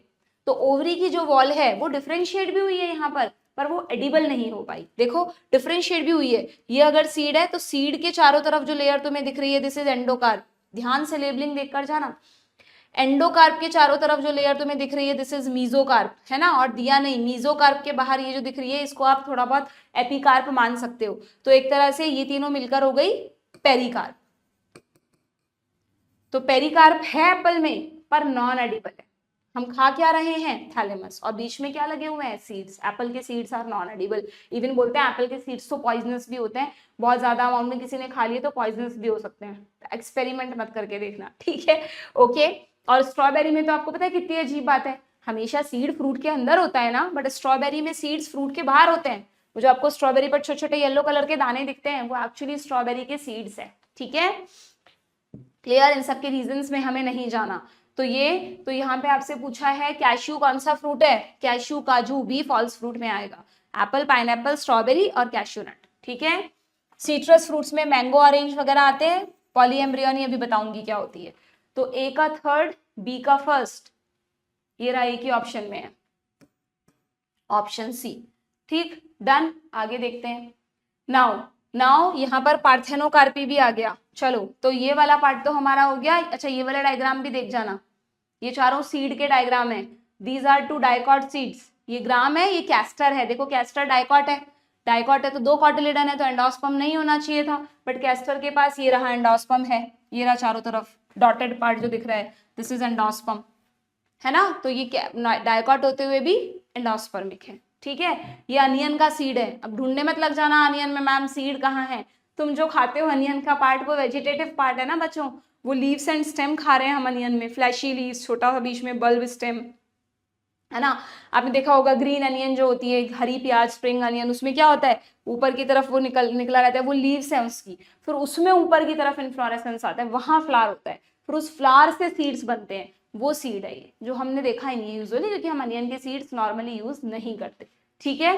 तो this is onion seed, monocot है अनियन, लिली फैमिली, लिलिएसी, तो बट ऑब्वियस कॉटिलेडन होगा इसके पास, है ना। बाकी सब चीजें दिखा रखी है यहाँ पे, एंड सॉरी कॉटिलेडन तो होगा ही, एक कॉटिलेडन होगा, और ये रहा एंडोस्पर्म। इसी तरह मेज, ये बहुत इंपॉर्टेंट है, इस पर तो हर साल लगभग मान के चलो तुम, ऑल्टरनेट ईयर तो आता ही रहता है क्वेश्चन, और बोर्ड्स में तो फेवरेट होता है एग्जामिनर का, है ना। इसकी अच्छे से प्रैक्टिस करके जाना।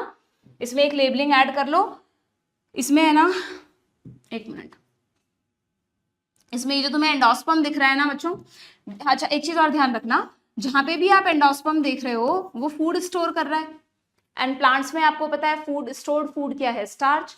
तो जहां भी आपको एंडोस्पर्म दिख रहा है दैट इज स्टार्ची एंडोस्पर्म, ठीक है। यहाँ पर मैंने अलग से क्यों लिखा है, क्योंकि एंडोस्पर्म के चारों तरफ आपको ये लेयर दिख रही है, लाइनिंग की हुई है जिस पर, दिस इज एल्यूरॉन लेयर, ये एंडोस्पर्म का ही पार्ट है, this is rich in protein, protein rich layer, यानी कॉर्न में, मक्का में, मेज में जो एंडोस्पर्म है वो स्टार्ची प्लस प्रोटीनेशियस दोनों है, यूजुअली स्टार्ची होता है, यहाँ स्टार्ची प्लस प्रोटीनेशियस दोनों है, और जो प्रोटीन रिच लेयर है चारों तरफ दैट इज एल्यूरॉन लेयर। तो अगर एंडोस्पर्म की प्लॉइडी 3n होती है तो एल्यूरॉन लेयर की प्लॉइडी भी 3n ही होगी, ठीक है।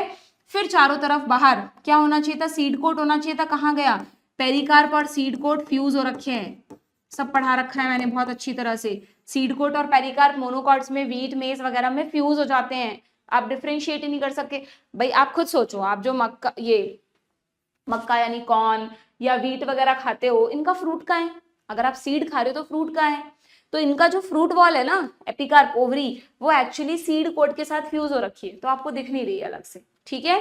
तो this is seed coat pericarp, seed coat भी 2n, पेरिकार्प भी 2n, है ना। और ये इसका मेन एम्ब्रियो है, ये तो एंडोस्पर्म हो गया, ये एम्ब्रियो है। एम्ब्रियो में एक कॉटिलेडन होना चाहिए, ये रहा, दिस इज वन कॉटिलेडन, जिसको स्क्रूटैलम कहते हैं, बहुत बार क्वेश्चन आए हैं।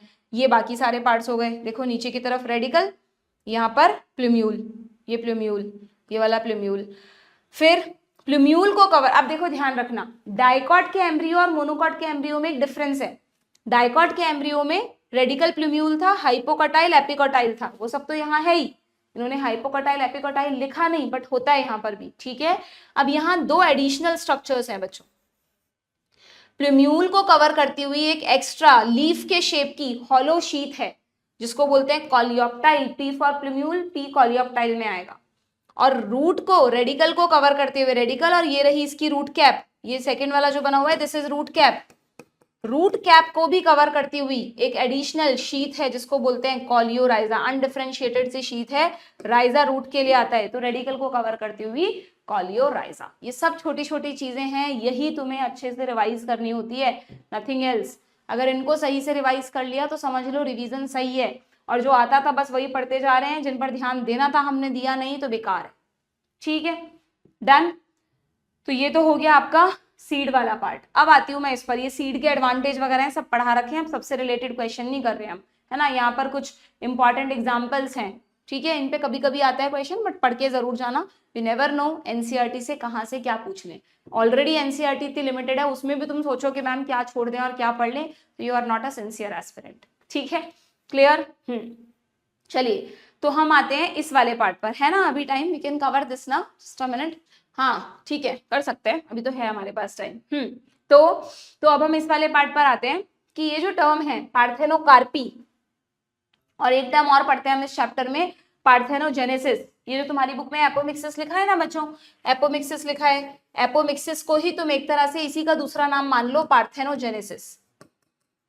पार्थेनोजेनेसिस, वैसे पार्थेनोजेनेसिस के बहुत सारे टाइप्स होते हैं, उनमें से apomixis is one of them, ठीक है, और भी बहुत सारे होते हैं, बट तुम्हारे लेवल पर ज्यादा डिटेल में है नहीं ये टॉपिक, ना ही पूछते हैं, तो यूं समझ लो एपोमिक्सिस एक तरह का पार्थेनोजेनेसिस है, पार्थेनोकार्पी नहीं है, दोनों अलग अलग हैं, मिक्स मत कर देना। देखो बता देती हूँ, मैंने तुम्हें पहले भी पढ़ाया था, जब प्लांट किंगडम रिवाइज कराया था तब भी बताया था कि अगर ये ओवरी है, हमेशा ऐसे ही रिवाइज करना है, अगर ये ओवरी है, ये ओवरी में ओव्यूल है, ये ओव्यूल में एम्ब्रियो सैक है, ये बैठी राजकुमारी, एम्ब्रियो फीमेल गैमीट, ठीक है। तो क्या हुआ, तो अगर यहाँ पर पॉलन ट्यूब आई, अगर यहाँ पर पॉलन, नॉर्मली क्या होता, पॉलन ट्यूब आती, अंदर फर्टिलाइजेशन होता मेल फीमेल गैमीट का, जायगोट बनता, फिर जब अंदर एम्ब्रियो वगैरह बनता तो ओव्यूल सीड में बदलता और ओवरी फ्रूट में बदलती, ये तो नॉर्मल प्रोसेस है, ठीक है। अब पार्थेनोजेनेसिस में क्या होता है, देखो पहले पार्थेनोजेनेसिस ले रही हूं मैं, पार्थेनोजेनेसिस जो तुम्हारी बुक में एपोमिक्सिस वाला मैकेनिज्म दिया है, उसमें क्या हो रहा है देखना, एपो यानी विदाउट, मिक्सिस यानी फ्यूजन, पार्थेनो का मतलब भी विदाउट फ्यूजन, विदाउट मैरिज, है ना, कि यहाँ पर क्या हुआ, जो फीमेल गैमीट है ना बच्चों, उसको मेल गैमीट कभी मिला ही नहीं, सोचो फीमेल गैमीट को मेल गैमीट नहीं मिला, यहाँ पर पॉलन ग्रेन्स नहीं पहुंचे, व्हाटएवर रीजन, इसको मेल गैमीट नहीं मिला, तो क्या हुआ, नहीं मिलने के बावजूद भी ये जो फीमेल गैमीट है, ये जो फीमेल गैमीट है, इसने डिवाइड करना शुरू कर दिया, सोचो तो, फीमेल गैमीट ने डिवाइड करना शुरू कर दिया और एम्ब्रियो बना लिया, विदाउट फर्टिलाइजेशन, नो जायगोट, कोई जायगोट नहीं बना यहाँ पर, क्योंकि नो फ्यूजन, फर्टिलाइजेशन ही नहीं हुआ, तो फर्टिलाइजेशन नहीं हुआ तो जायगोट नहीं बना, तो एम्ब्रियो नहीं बनना चाहिए था ना, बट फिर भी यहाँ पर ये एक जेनेटिक मैकेनिज्म है, हर कोई नहीं कर सकता ऐसा, फिर तो हर प्लांट कर लेता, क्या जरूरत थी पॉलन ग्रेन्स की, कि एक जेनेटिक मैकेनिज्म है, जिन स्पीशीज में इस तरह के स्पेशल जीन्स होते हैं कि वहां पर female gamete can directly develop into embryo, यही तो पार्थेनोजेनेसिस की डेफिनेशन होती है, कि कुछ ऐसी स्पीशीज जहां पर फीमेल गैमीट क्या बना दे, एम्ब्रियो बना दे। याद करो, याद आ रहा है किसी को, जेनेटिक्स जिसने पढ़ रखी है, हनी बी में होता है ना, एग अनफर्टिलाइज रह गया पर फिर भी उस एग ने डिवाइड करके एम्ब्रियो बना दिया, और ऐसे एम्ब्रियो हनी बी में तो क्या बनते थे, मेल हनी बी बनाते थे, क्योंकि वहां मेल क्या होते हैं, हैप्लॉइड होते हैं, क्योंकि एम्ब्रियो तुम खुद सोचो ना, एग सेल हैप्लॉइड है तो उससे बनने वाला एम्ब्रियो भी तो हैप्लॉइड होगा, तो हनी बी में तो काम चल गया, क्योंकि हनी बी में मेल होते ही हैप्लॉइड है, फीमेल्स होती डिप्लॉइड है, अगर एग का फर्टिलाइजेशन होता तो फर्टिलाइज्ड एग से फीमेल बनती, अगर एग अनफर्टिलाइज रह गया और उसने पार्थेनोजेनेसिस किया तो उससे मेल हनी बी बनता, पर प्लांट्स में ऐसा नहीं है,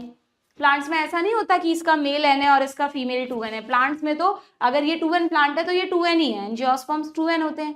तो अब तुम दिमाग लगाओ कि मैम अगर ये एम्ब्रियो बन गया फीमेल गैमीट तो फिर ये तो हैप्लॉइड एम्ब्रियो होगा, फिर ये नया प्लांट कैसे बनाएगा? बिल्कुल, दिस इज द क्वेश्चन। तो इसीलिए यहाँ पर ये बहुत ही स्पेशल केस है जिसमें जिसमें जो एग सेल है ना बच्चों, वो खुद ही पहले से 2n है। यानी सोचो क्या हुआ होगा, जो मेगास्पोर मदर सेल है मियोसिस करके मेगास्पोर बनाती है, उसने मियोसिस ही नहीं किया। मेगास्पोर मदर सेल सीधा ही या तो माइटोसिस के थ्रू या सीधा ही एग सेल में बदल गई। यानी if egg cell is 2n, तब ही ये मैकेनिज्म पॉसिबल है, एपोमिक्सिस जिसकी हम बात कर रहे हैं। और भी बहुत सारे मैकेनिज्म होते हैं, कोई दूसरी 2n सेल आ जाए, बट तुम्हारे जो कोर्स में उसमें तुम यही समझो अभी, ठीक है। अगर विदाउट मियोसिस नहीं हुआ पर फिर भी फीमेल गैमीट बना तो वो 2n रह जाएगा, और फीमेल गैमीट बिना फर्टिलाइजेशन के ही डेवलपमेंट शुरू कर देगा और क्या बना देगा, ये 2n एग एम्ब्रियो में कन्वर्ट हो जाएगा। 2n एम्ब्रियो, ठीक है क्या, किस में कन्वर्ट हो जाएगा? एम्ब्रियो में कन्वर्ट हो जाएगा। सब पढ़ा रखा है एकदम अच्छे से डिटेल में, यहाँ सिर्फ एक बार तुम्हारे दिमाग में जो सोए हुए जोन्स हैं उनको जगा रही हूं मैं, ठीक है, क्लियर है। तो इसका मतलब एम्ब्रियो बना, अगर एम्ब्रियो बना तो फिर उसको प्रोटेक्ट करने, एंडोस्पर्म वगैरह नहीं बनेगा क्योंकि एंडोस्पर्म तो डबल फर्टिलाइजेशन से बनता है, एंडोस्पर्म वगैरह नहीं बनेगा यहाँ पे, ठीक है। सिर्फ ये एम्ब्रियो बनता जा रहा है, और अगर ये एम्ब्रियो बनता जा रहा है पूरा, ये एम्ब्रियो बनता जा रहा है, तो एम्ब्रियो को प्रोटेक्ट करने के लिए तो भैया सीड भी बनाना पड़ेगा, तो ये सीड बनेगा, और सीड बनेगा तो चारों तरफ ओवरी, यानी सॉरी, तो सीड बनेगा तो ओवरी क्या बनाएगी? फ्रूट भी बनाएगी। तो ये तो भाई बहुत ही अलग मैकेनिज्म हो गया जिसमें एक फ्लावरिंग प्लांट अपने फ्लावर से हर स्ट्रक्चर बना रहा है विदाउट फर्टिलाइजेशन। तो इस प्रोसेस को कहते हैं पार्थेनो, यानी विदाउट फर्टिलाइजेशन जेनेसिस। एक ऐसा प्लांट जो बिना फर्टिलाइजेशन के भी जेनेसिस यानी नए स्ट्रक्चर्स बना सकता है, क्योंकि अब सीड बना है। अगर तुम इस सीड को मिट्टी में डालोगे तो क्या उस सीड से नया पौधा बनेगा? बिल्कुल बनेगा, इसके पास एम्ब्रियो है, डिवाइडिंग एम्ब्रियो है, प्लूम्यूल रेडिकल सब है इसमें, ठीक है। बट वेरी वेरी इंपॉर्टेंट, यहाँ पर इस एम्ब्रियो से जो नया प्लांट बनेगा बच्चों, ये जो एम्ब्रियो है ये बिल्कुल फीमेल वाले जीन्स रखता है ना, मेल तो आया ही नहीं। तो इस एम्ब्रियो से जो न्यू प्लांट बनेगा, this new plant will be identical to parent plant, yes और नो। अगर ये एक बाइसेक्सुअल प्लांट का पार्ट है, मैं थोड़ा कह रही हूँ कि फ्लावर के गाइनोशियम में इवेंट्स हुए हैं तो वो सिर्फ गाइनोशियम के फीचर्स रखेगा। जो एक्सेल है उसके पास पेरेंट प्लांट के जीन्स हैं, तो this is identical to parent plant. Female plant मत लिख देना, ये फीमेल प्लांट नहीं है, बाइसेक्सुअल ही है, इसके पास सब कुछ है, पॉलन वगैरह सब थे, लेकिन वो पहुंचे नहीं सही टाइम पे, तो फीमेल गैमीट ने कहा मत आओ भाई, मैं तो खुद ही 2n हूं। और ये भी मत समझना कि इस जिन भी स्पीशीज में पार्थेनोजेनेसिस होता है वो सिर्फ पार्थेनोजेनेसिस करते हैं, उनमें नॉर्मल फर्टिलाइजेशन भी होता है, कुछ के कभी कभार उनमें पार्थेनोजेनेसिस हो जाता है, क्योंकि अगर सिर्फ पार्थेनोजेनेसिस होता फिर तो ये एक तरह का एसेक्सुअल रिप्रोडक्शन है, फिर तो ये वेरिएशन से नहीं लाता, फिर तो ये स्पीशीज में इनब्रीडिंग डिप्रेशन हो जाता अब तक, है ना। तो इसका मतलब इसीलिए आपकी बुक में एक लाइन लिखी है, पढ़ लो कि parthenogenesis very important line apomixis में दे रखी है, ये रहा, बहुत बार क्वेश्चन आया है। It is the form of asexual reproduction. इसको एक्चुअली जो बॉटनिस्ट है वो मानते ही नहीं सेक्सुअल रिप्रोडक्शन, वो कह रहे हैं सेक्सुअल रिप्रोडक्शन का सबसे इंपॉर्टेंट इवेंट है फर्टिलाइजेशन, वही नहीं हुआ यहाँ पे, तो एक तरह का ये एसेक्सुअल रिप्रोडक्शन है, but it mimic sexual reproduction, ये मिमिक्री कर रहा है सेक्सुअल रिप्रोडक्शन की, क्योंकि गैमीट भी बने हैं और सीड भी बना है, गैमीट और सीड दोनों सेक्सुअल रिप्रोडक्शन का पार्ट है, पर इसमें सेक्सुअल रिप्रोडक्शन वाली खूबी नहीं है, वेरिएशंस ही नहीं आए, तो it is an asexual reproduction which mimics sexual reproduction. जब नीट में क्वेश्चन आएगा इसका वाइस वर्सा भी लिखा हुआ है कि apomixis is sexual reproduction which mimic asexual, तो कंफ्यूजन बहुत क्लियरली हो सकता है, तो आपको अपने कॉन्सेप्ट्स पर ध्यान रखना है, ऐसी चीजों को कहीं लिख लिया करो और मल्टीपल टाइम्स रिवाइज भी किया करो समझ के, ठीक है, ध्यान रहेगा, वेरी इंपॉर्टेंट लाइन। और इसके एग्जांपल्स हैं, एक तो एस्टेरेसी फैमिली, कहाँ है ये रहा, एस्टेरेसी सनफ्लावर की जो फैमिली है, Compositae largest family of angiosperm, और ग्रासेस, ठीक है, सीरियल्स, इनमें दोनों में, ग्रासेस में और एस्टेरेसी में, यहाँ पे सिर्फ ग्रासेस ही रखो तुम एग्जाम्पल में, सारे सीरियल्स मत लो, ग्रासेस रखो, तो ग्रासेस एंड एस्टेरेसी में apomixis you have to remember, ठीक है। एपोमिक्सिस का ही दूसरा नाम लिख देना इसके ऊपर, पार्थेनोजेनेसिस, ठीक है, ये देखो आ गया विदाउट मियोसिस। यहाँ पर जो एग सेल बनी वो डिप्लॉइड रह गई क्योंकि विदाउट मियोसिस बनी और फिर एम्ब्रियो में बदल गई बिना किसी फर्टिलाइजेशन के। यहाँ पर खत्म हो गया एपोमिक्सिस वाला पार्ट, यहाँ से पॉलीएम्ब्रियोनी है। ठीक है, डन है क्या? अब रुको, पॉलीएम्ब्रियोनी पे जाने से पहले इसका जो काउंटर पार्ट है जो हमें परेशान करता है, पार्थेनोकार्पी, वो क्या है? पार्थेनोकार्पी में और इसमें क्या फर्क है? पार्थेनो तो यहाँ भी आ रहा है, यानी विदाउट फ्यूजन हो रहा है। ठीक है, ये कार्पी यहाँ पे क्यों आया, इसका क्या मतलब है? देखो एक और केस, ये ओवरी है, ओवरी में ओव्यूल है, ओव्यूल में एम्ब्रियोसेक है, एम्ब्रियोसेक में बैठी है राजकुमारी यानी फीमेल गैमीट यानी egg cell. It is waiting for the राजकुमार, पॉलन ग्रेन्स का वेट कर रही है, मेल गैमीट लाएगा। बट अगेन यहाँ पर भी ना पॉलन ट्यूब आई ना राजकुमार आए, कुछ नहीं हुआ, नो फर्टिलाइजेशन। ठीक है, तो यहाँ भी नो फर्टिलाइजेशन जैसे वहां लिखा है मैंने। ठीक है भाई, यहाँ भी नो जायगोट, बिल्कुल ठीक है भाई, है ना। पर यहाँ पर क्या हुआ, एक मिनट, यहाँ पे मैं एक चीज और लिखना चाहती हूँ। ये इसका first point, second point, third point और फोर्थ पॉइंट मैं लिख रही हूँ यहाँ पे सीड एंड फ्रूट दोनों बनेंगे, क्योंकि एम्ब्रियो बना है तो उसको प्रोटेक्ट करने के लिए सीड एंड फ्रूट दोनों बनेंगे। अब यहाँ क्या हो रहा है देखो, फर्टिलाइजेशन नहीं हुआ तो जायगोट नहीं बनेगा। अब यहाँ पर बच्चों पार्थेनोकार्पी जिन प्लांट्स में होती है वहां पर ऐसा कोई स्पेशल जीन उनके पास नहीं है कि वो फीमेल गैमीट से एम्ब्रियो बना सके। नहीं, बेचारा फीमेल गैमीट इंतजार करते करते करते करते डीजनरेट हो जाएगा, खत्म हो जाएगा। यानी वहां तो मैंने एग से एम्ब्रियो बनाया था, यहाँ पर एग एन ही था, यहाँ पर उसने नो एम्ब्रियो बनाया, एम्ब्रियो नहीं बना। ठीक है, एम्ब्रियो नहीं बना। एग के पास ऐसी कोई स्पेशल कैपेसिटी नहीं है कि वो बिना फर्टिलाइजेशन के एम्ब्रियो बना दे। अगर वो फर्टिलाइज हो जाता तो वो एम्ब्रियो बना देता, नो प्रॉब्लम। अगेन पार्थेनोकार्पी भी जिनमें होती है उनमें नॉर्मल फर्टिलाइजेशन भी होता है, पार्थेनोकार्पी भी होती है। ठीक है, बट अगर उस एग को गैमीट नहीं मिला तो वो एम्ब्रियो नहीं बनाएगा, जबकि यहाँ बना था। अगर एम्ब्रियो नहीं बना तो ये जो ओव्यूल है ये बेचारा भी हार्डन नहीं हो पाएगा, ये ओव्यूल सॉफ्ट ही रह जाएगा। जो छोटे छोटे ओव्यूल होते हैं ना, उनमें कोई चेंजेस हुए ना, कोई सीड कोड बना, नथिंग, ओव्यूल भी एज इट इज रह गया, ओव्यूल भी एज इट इज रह गया। तो no seeds, no seeds.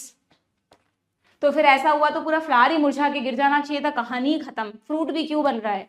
But nature ने कहा कि यार ठीक है, जब नेचर को कुछ लगा होगा, कुछ प्रॉब्लम हुई होगी इन स्पीशीज में कि यार बहुत सारों में ऐसा हो रहा है, ऐसे तो मेरे कितने फ्लावर वेस्ट हो गए, फ्रूट ही नहीं बन पा रहे, तो चलो एक काम करते हैं, इनमें ओवरी जो है बेचारी बैठी हुई है कि कब फ्रूट, कब अंदर सीड बनेगा और कब मैं फ्रूट बनाऊंगी, उस ओवरी को डायरेक्टली सिग्नल भेज दिए जाते हैं।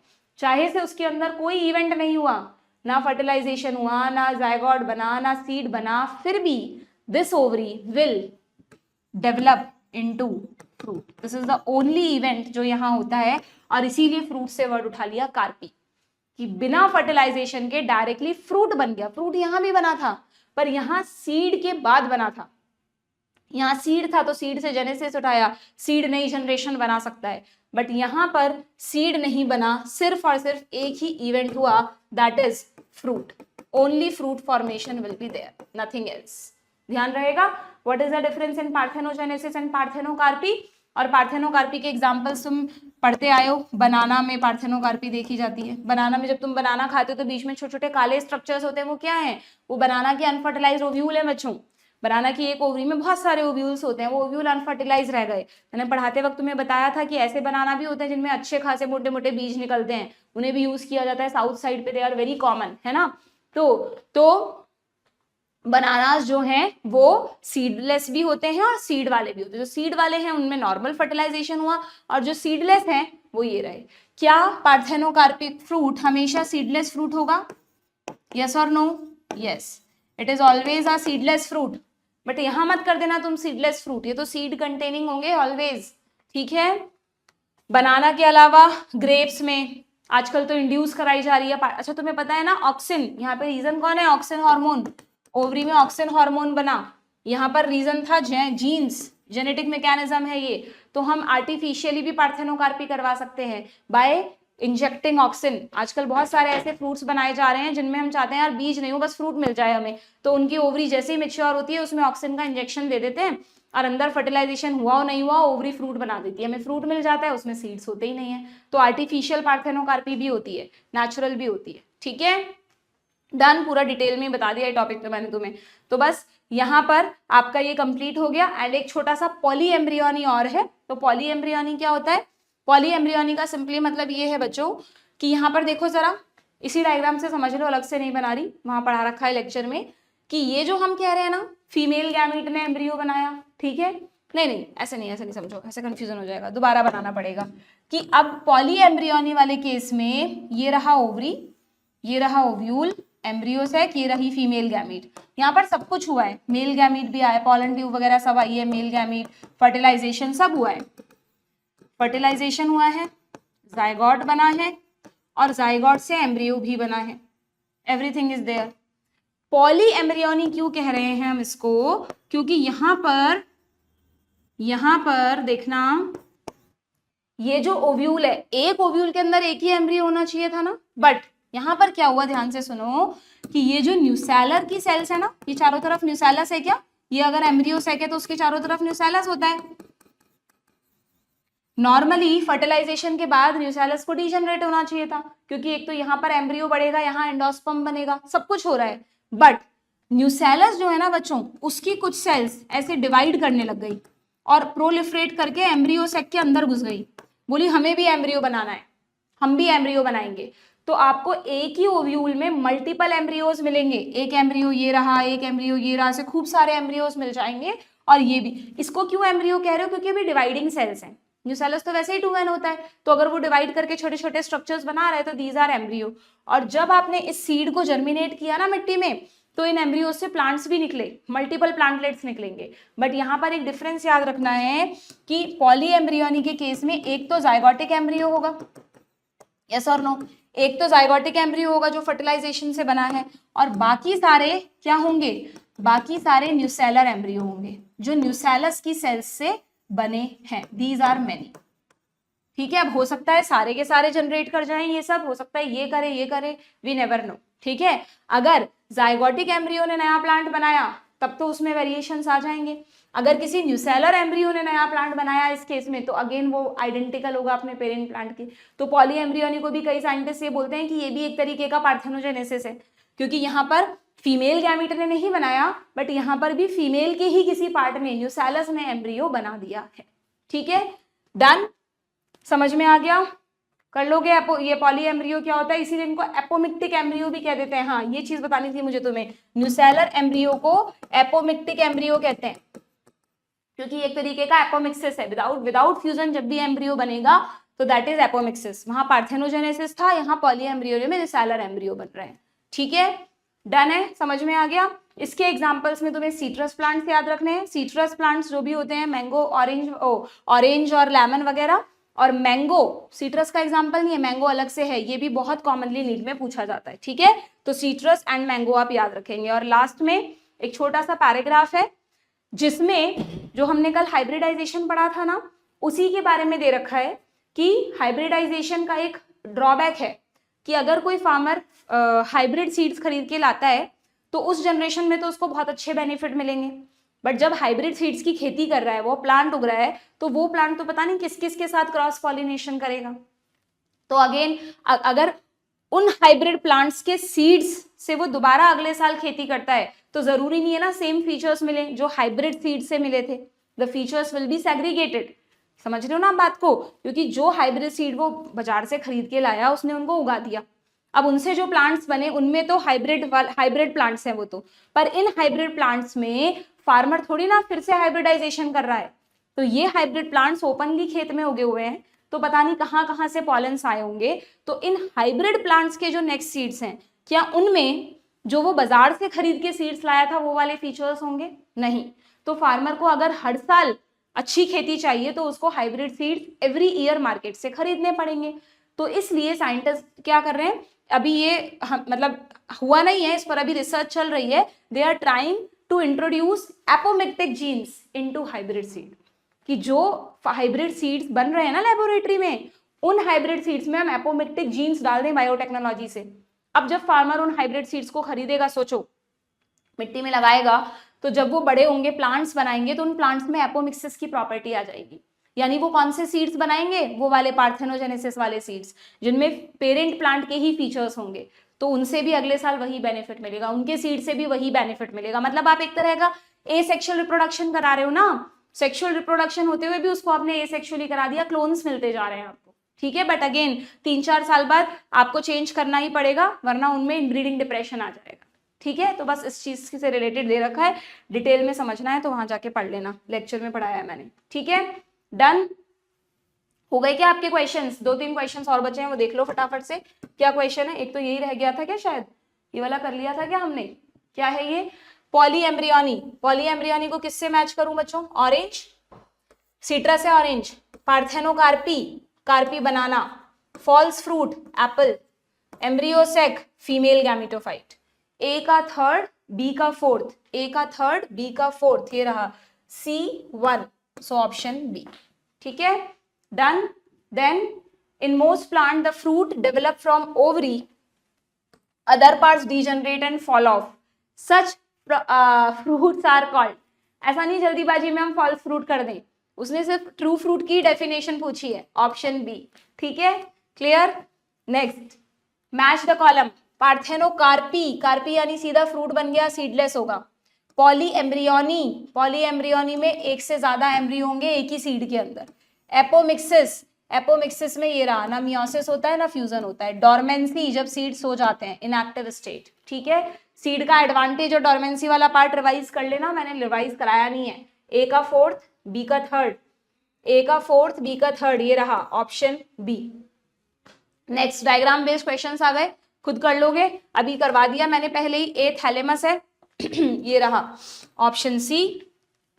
देन ये फ्लावर का डायग्राम है, मुझे बहुत क्लियरली दिख नहीं रहा, ठीक है। ये जहां तक है दिस इज सेपल, ये दिखाए हैं इन्होंने, ये हैं स्टेमन्स, ठीक है। कर लेना तुम, अच्छे से दिख नहीं रहा बच्चों इसमें कुछ भी, ओके, नो प्रॉब्लम। देन यहाँ पर ओव्यूल का डायग्राम है, बताओ ये माइक्रोपाइल है, तो ए क्या हुआ? ए माइक्रोपाइल हुआ, बी चैलेजा हुआ, एंड किसको सी लिखा और किसको डी लिखा है, आई कांट डिफरेंशिएट, ठीक है। कुछ प्रॉब्लम्स हुई है डायग्राम्स के उसमें, कोई बात नहीं, ये वाला होगा आई थिंक सी। इसको छोड़ो बच्चों, कंफ्यूजन नहीं क्रिएट करते, हमने पढ़ रखा है, वहां से आपको डायग्राम पता है, ठीक है। ये सिंपल है, ए कॉटिलेडन्स है, बी हाइपोकटाइल है, डी रेडिकल है, सी रूट कैप है। देन ये मोनोकॉट एम्ब्रियो का डायग्राम है, इसमें ए क्या है? ये जो बाहर की तरफ निकल रहा है ये क्या है? इनका एक कॉटिलेडन है, यानी this is what, sorry this is not cotyledon ही है ना ये बच्चों, हाँ यस दिस इज कॉटिलेडन। क्या कहते हैं इसको? स्क्यूटेलम, स्क्यूटेलम, ठीक। बी क्या है? कॉलियोप्टाइल, डी क्या है? कॉलियोराइजा। ये छोटा सा स्ट्रक्चर पता है क्या है? देखना एनसीईआरटी खोल के, दिस इज एपीब्लास्ट, कहीं लिखा नहीं है थ्योरी में, बट बॉटनिस्ट मानते हैं कि this is remnant of second cotyledon. दूसरा कॉटिलेडन डेवलप नहीं हुआ ना, अगर होता तो वो यहां पर होता, ठीक है। And this is the diagram of embryo sac. तो एम्ब्रियोसेक में चैलेजल एंड पर एंटीपोडल्स होती हैं, जिनमें फिलीफॉर्म एपरेटस है वो सिनर्जिड्स हैं, ठीक है। देन ये डी क्या है? पोलर न्यूक्लियाई हैं, और ये खुद फिलीफॉर्म एपरेटस है। मैं यहाँ पर नहीं जा रही हूँ, ठीक है, ऑलरेडी हम ज्यादा खींचेंगे नहीं सेशन को, आपको बस पता होनी चाहिए चीजें, मैं सारे डायग्राम साथ साथ में ले चुकी हूँ। ये लेयर्स है, खुद पता है आपको, सबसे बाहर epidermis, then endothecium, then middle layers, सबसे अंदर टैपेटम। और ये किसका डायग्राम है याद आ रहा है? पेपेवर अफीम, इसमें फ्यूज्ड होता है syncarpous, this is individual carpel. Michelia का डायग्राम है, माइकेलिया में फ्री कार्पल्स होते हैं, एपोकार्पस, ठीक है। दोनों मल्टी कार्पेलरी है, एक सिनकार्पस है एक एपोकार्पस है, option B. And this is the end of the chapter, ठीक है। तो हमने बहुत आराम से सब चीजें रिवाइज की है, कोशिश की है मैंने कुछ भी ना छूटे, फिर भी जो छोटे छोटे पॉइंट्स हैं बीच बीच में वो अगर छूट गए हैं तो आप उन्हें रिवाइज कर ले, क्वेश्चंस कर ले, कहीं भी कोई प्रॉब्लम आती है you can ask in the comment box, okay. Next session में will start with the human reproduction, अच्छे से पढ़ के आना, then will revise the questions, okay. Good bye.